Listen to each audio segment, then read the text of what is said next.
of this log. Yeah. Whoa! I like the big black ones. I like the brown wiggly ones. I like the green crunchy ones myself. Whoa.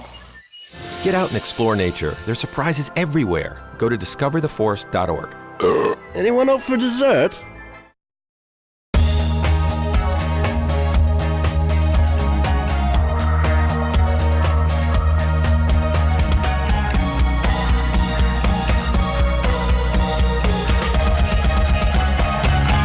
Thanks for tuning in today, Lancaster Perspective. I'm Mike Miller. My special guest from Adult Protective Services, from Job and Family Services, Dave Henwood. How you doing, buddy? Good, Mike. How are you? I'm wonderful. My bracket's doing well. I'm good. I'm doing well. As long as everybody wins out, I'll be happy. Makes March a happy time. Oh, it just, I'm just trying to think of the ways to spend the money. Right. But I'm doing well. I can't complain. I watched the Kentucky West Virginia game last night. Yeah. Made a lot of phone calls this morning to the people. West Virginia fans were probably a little quieter today than they were yesterday. Yeah, it was noticeably quiet in the office. I didn't hear the chatter that I normally did, but it's a good tournament. There's going to be some good games tonight. And so, do you have a Final Four? Have you got? I didn't pick a bracket this year. I usually root for the Big Ten teams. So, Wisconsin and Michigan State still left. So we'll see how they do. I still think Kentucky's going to be tough to beat. I agree with you a whole bunch. They're just tough. They play really well. Yep. Well, again, we're glad you're here today. We're going to talk about Child Abuse Prevention Month, which is April. We're blue, and we'll talk about all that stuff. And how long have you been at JFS now? Worked at JFS for about 8.5 years now. So I've been with Child Protective Services the entire time. Started out as a caseworker, and then moved to be the agency's meeting facilitator, and then have taken on some additional roles and responsibilities, and I'm a supervisor in our permanency unit now. So a little bit of everything. A little bit of everything. Yeah. There is a lot of activities going on, a lot of things that we're going to talk about, but let's talk just at the beginning about what kind of message you want to get out to people. I mean, raising awareness. Talk a little bit about that. Sure. April is an opportunity for us to sort of let the community know both some of the things that we're doing, but also to just sort of remind everybody that there is abuse, neglect, dependency of children in our community, and make sure that we bring a highlight to that. Kids always deserve to be happy and healthy and taken care of. And that's part of our responsibility as an agency to kind of see to it that those things happen. So April, through the state and across the nation, is Child Abuse Prevention Month. And all sorts of activities going on, and some educational pieces also, just to kind of get the message out to our community of what we do and what we'd like to see happen for the kids that live here.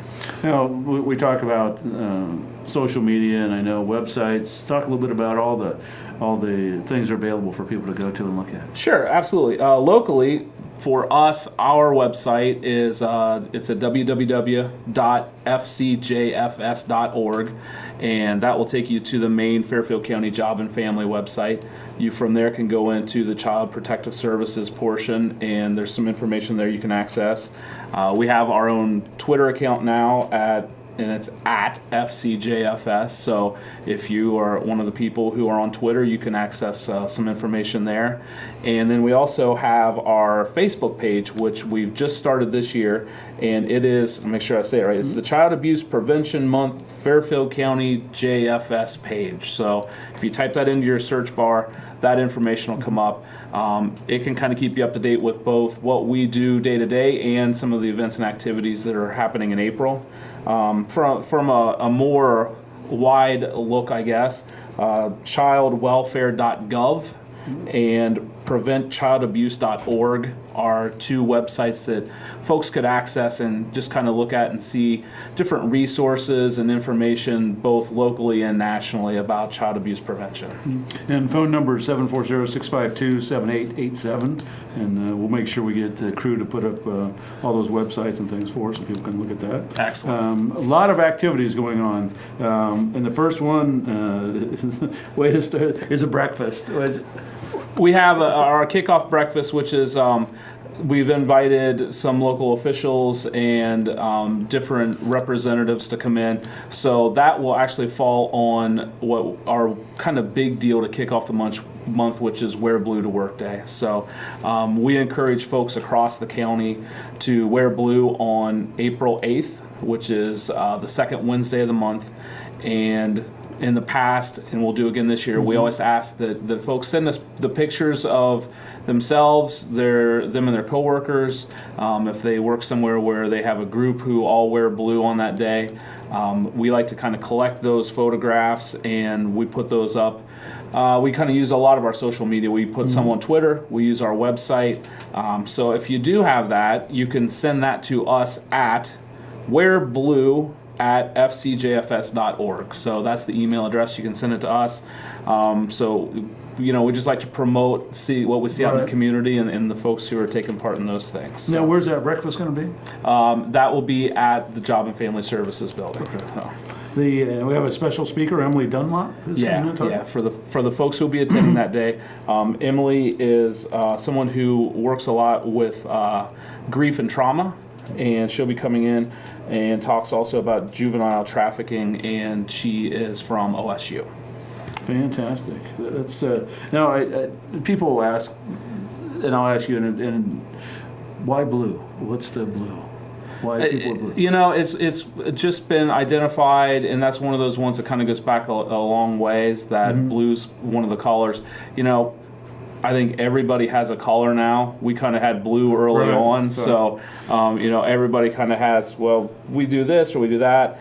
That's just blue's our color to make sure that we're bringing attention to abuse and neglect and dependency of children.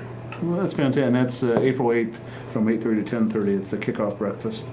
Then on the 23rd, the 15th annual Candlelight Walk. Right, and that's a public event that everyone is welcome to come and attend. We partner up with some of our other agencies at Job and Family Services, specifically the Community Services Department, and that's just a really big day for us there on the 23rd. They kind of kick things off earlier with the circus night that they hold every year, kind of set up our parking lot to be almost like a carnival for the kids. They have games, they have some different exhibits that come in. Some years they have the reptile man come. They have folks who come in and make balloon animals, and all the kind of cool things you'd see at a circus we have in our parking lot, and that kind of kicks off the evening. And then at 6:30 we transition to our candlelight walk, where we light candles to remember and recognize the children who are in the custody of our agency and who are suffering abuse, neglect, and dependency in the county.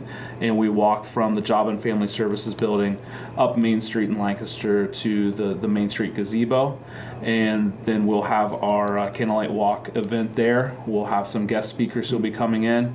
There'll be a reading story time for the kids. We tend to have a lot of children who attend the event, so we'll have some story time with them. A local band, the Gearheads, will be performing, so there'll be some music. Just a lot of different things taking place that day. So it's an opportunity to kind of bring out the whole family and experience a whole lot of what we do. Because there are people that push strollers. They do that also. And absolutely. And the candles have a mic-proof protective cup that we do. We have cups on the candles, and we also typically have something for the younger children to carry. So it may be pinwheels or little lights or things of that nature. So we don't want anybody to get injured by our candles. So we try to be as safe as possible. And again, that's on the 23rd of April at the JFS building. 23rd, yes. One of the next events coming up is the Family Fun Fair on April 11th. Yeah, that's at the Forest Rose School. We will be having a booth there, and it's put on by the Fairfield Association for the Education of Young People, young children, and we'll have a booth just to sort of give information, talk about some of the work that we're doing. Again, the Family Fun Fair has a whole bunch of different things going on, lots of activities and things for both families and children to do and participate in. So you can come out to that, and then we'll have some representation there. Feel free to visit our booth. We'll have some information we can hand out to everybody and just kind of what we're up to and what we've been doing. It's a great time. Yeah. That's on Saturday, April 11th at 10:30. Yes, and it's at Forest Rose School. They've moved locations this year, so And then there's some contests and some projects going on. We'll talk again a little bit about the human trafficking video contest. Yeah, we've partnered up with Pickerington North and the media class that they have there. So it's Mr. Ryder's media class, and the juniors and seniors there are producing human trafficking videos for us, so some informational videos, and we will be kind of choosing a winner from that group. So that class is working on those, and that will be part of our April work also. And then there's a neat tweet contest coming up. Yeah, and that's an internal contest that we've had at the Child Protective Services Agency. So if you do follow us on Twitter, every day during the month of April, we will be tweeting out information about child abuse prevention. We kind of assigned everyone to go and try to find some information that would be maybe beneficial to the community, maybe things that folks didn't already know. And every day for the 30 days of April, we'll be tweeting something out. So if you follow us on Twitter, again, at fcjfs.org, you'll get to see that. And then there's an art project coming up for the elementary schools.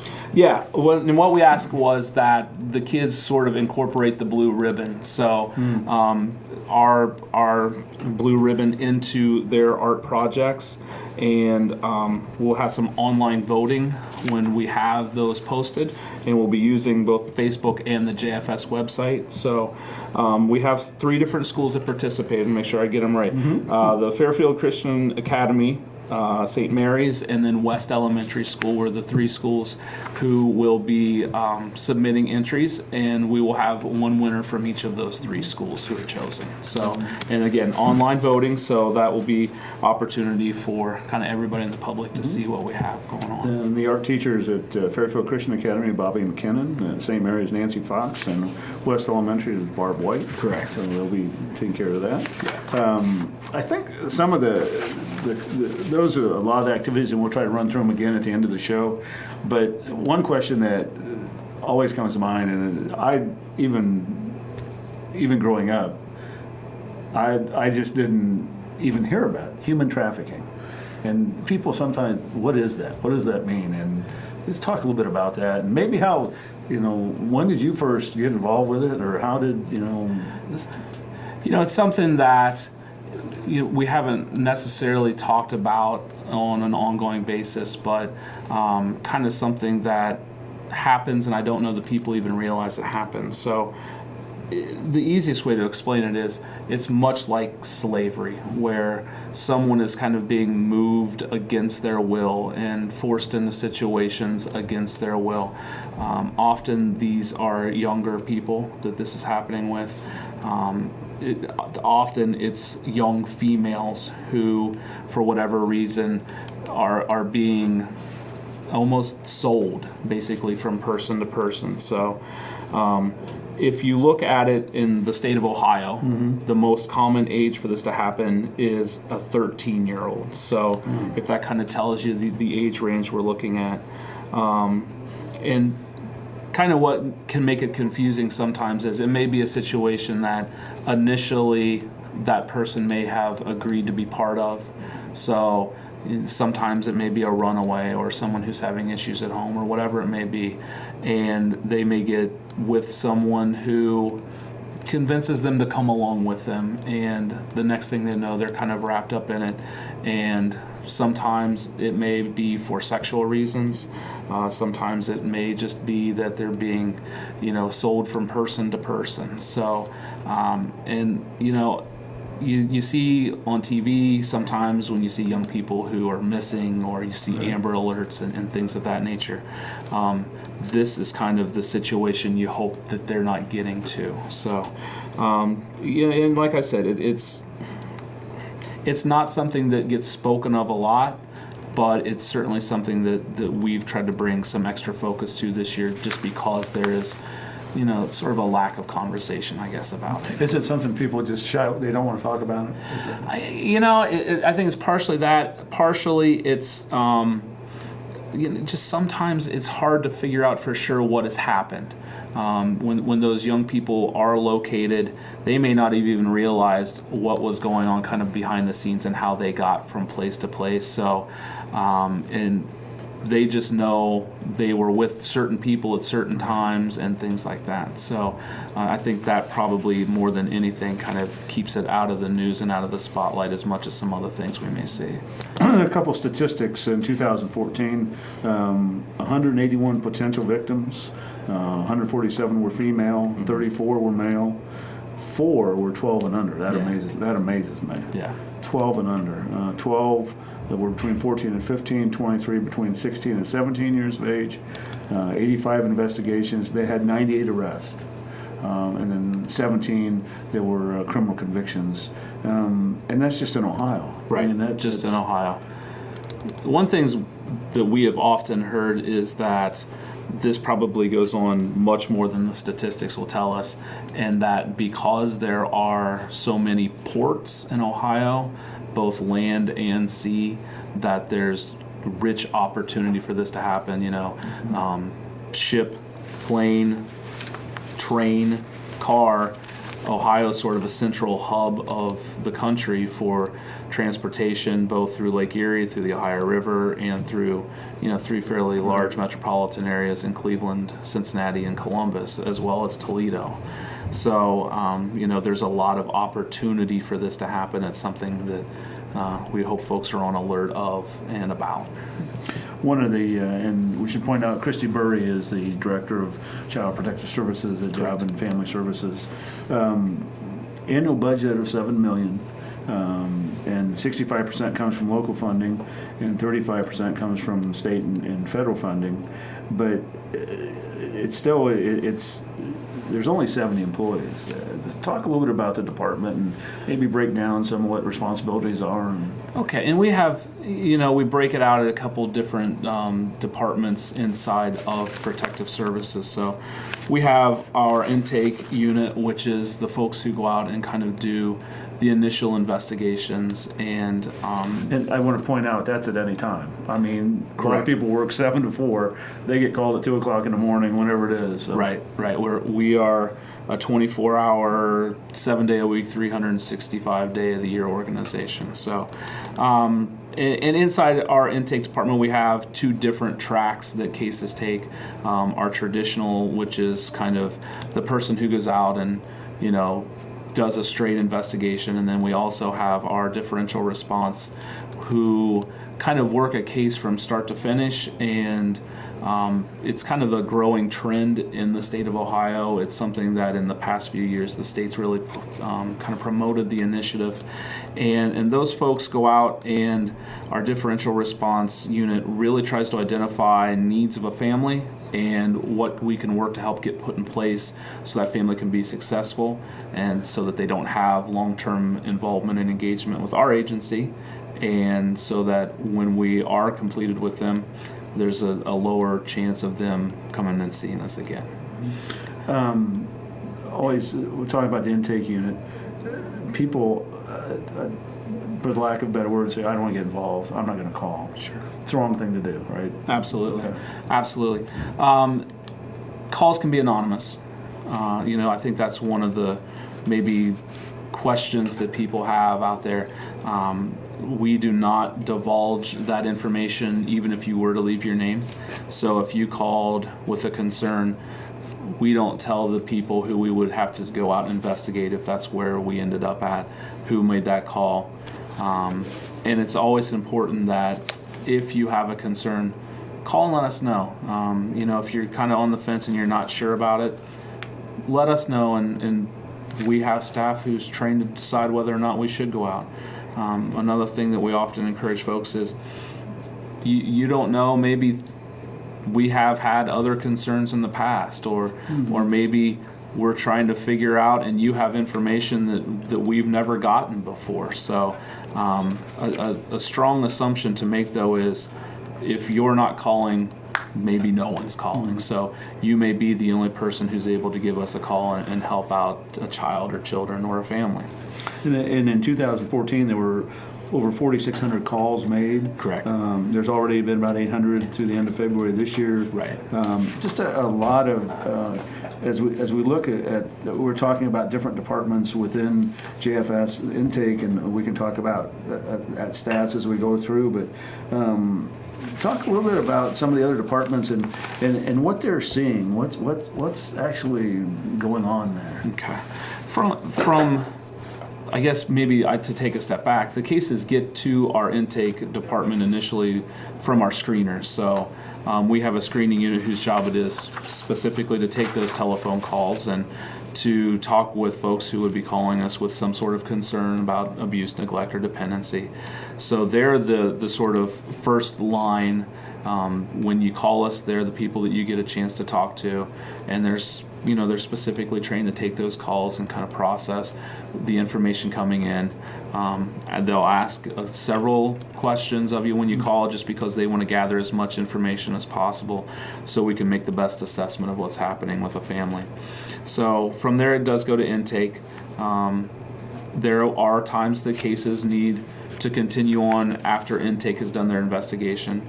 So from there, it goes to our ongoing unit, which are our caseworkers who would work a case for a longer period of time, try to identify services that a family may need, and try to also do the best that we can do if there's a situation where children are outside of the home, if they have to be placed either in a foster home or in a kinship home, and work with the family members to get those children reunified with their parents.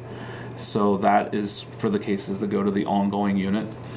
And then our permanency unit does the work that comes with cases that maybe children can't be reunified, or in addition to working toward reunification for cases if we need other options. So if we need to start to look at Plan B along the way. So for us, that's when we start talking about an adoption if we were to receive permanent custody of a child, maybe legal custody to relatives or things of that nature. So always trying to find the least restrictive place that a child can be, and always trying to find the way for us to move forward in the case and get to successful case closure. There's 100, as of the end of February, 137 children are in the agency's custody, 77 are in foster care, and 67 are placed with people that the children know, but almost 54% are 8 years and under. Yeah, again, maybe one of those things that the community may not have, may not think when you hear about foster care. I think a lot of individuals kind of think of older children. So at this point, and this number tends to be about where it typically is, we have a lot of younger children that we're working with as a percentage, so more than half right now. And if you kind of think of it as a school age, more than half is a third grader or younger amongst the kids who we have placed outside of their homes. One of the areas that we talk about is, okay, they're there, but what outcomes? You talk a little bit about permanency, but I know that like the visitation and some other things. Talk a little bit about what's happening with the kids that are there. I mean, I know you have to have outcomes, we understand that, but talk a little bit about what happens after they're there. Okay. First goal for us always is reunification. We want to get kids back with their parents. It's just important to make sure that those kids are in an environment where they're safe and able to be taken care of. So that's kind of what the measures for us have to be is, how do we work toward reunification, but also make sure that these children will be taken care of. So while they're placed outside of the home, they are seen by the caseworkers who are working with them. They are provided care by whomever the provider may be, whether it be foster or kinship care. So appointments and medical appointments, making sure caught up on shots, all the things that we want to make sure that are happening with young people. And then our agency actually just received a grant recently, and we have worked to begin expanding our visitation so that the young people we're working with, the children who have open cases, and their parents have more opportunities to visit and be with one another, even while those children are placed outside of their homes. So we're working to try to identify the best way to have those visits happen. where it needs to be at. You know, for some people, we have staff who can even go to, you know, a parent's home and take kids with them and supervise visits in that manner. So visitation and the ability to see children is one of the primary factors that shows success for families reunifying. So those services are important for us. One of the things, and we've just got a few, the time has just absolutely flown by. Talk about the Wendys Wonderful Kids. Okay. Dave Thomas Foundation, obviously through Wendys. Dave Thomas, the man who founded Wendys, was an adoptee himself. So Dave Thomas Foundation does a lot of work nationally to promote adoption. And our agency over the past year to year and a half has been lucky enough to have a grant from the Dave Thomas Foundation. So we have a Wendys Wonderful Kids recruiter. And that recruiter specifically works with young people to identify potential adoptive families. So it's for children we're working with who the agency has received permanent custody and they're legally freed for adoption. What we have tried to do is children who, for whatever reason, maybe adoption is a little bit more of a struggle for them, pairing them up. Andrea Williams is our recruiter, and she does a wonderful job. She's been with the agency for a long time, and she's been in this position now about 6 months. And, you know, just a more in-depth review both of case and of kind of working specifically with the child themselves to kind of work and see what is it that you want to see happen. So not so much us making the plan and telling a young person what the plan is, but that young person being the center of all of that and us building the plan from there. So we're working with Andrea and with Wendys Wonderful Kids. Our agency also has been one of the 6 pilot counties in the state who have started permanency roundtables, which are sort of meetings that we have where we sit down and come up with a plan. What is the best path to permanency for a young person? So, you know, whether it be adoption, legal custody, and then making sure that we involve those young people in those meetings also, and having them have a voice in the say of how things go. So trying to do a lot and trying to get better and better outcomes as we go. Dave, we appreciate you coming in. Time has flown by, and if you have any questions or you want to contact Child Protective Services, 740-652-7887. We'll do it. Thanks for being here today. Thank you very much. Greatly appreciate it, and thanks to everybody in the community.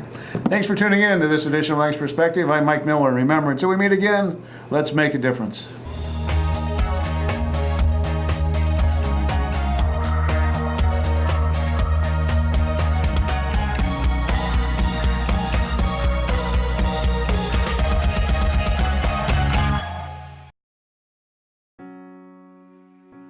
These waters were woven into the culture of Native American tribes. The descendants of the early Europeans built a business here based on agriculture. And today, this unique destination in the central Ohio countryside comes to life with stories and memories centuries old. The Fairfield County Historical Parks invites you to amazing Rock Mill. Above the falls of the Hocking River Gorge, here together, nature and man have created some truly American stories that you'll want to experience with the entire family. Visit us or learn more about Rock Mill and the largest wooden water wheel in the nation at historicalparks.org.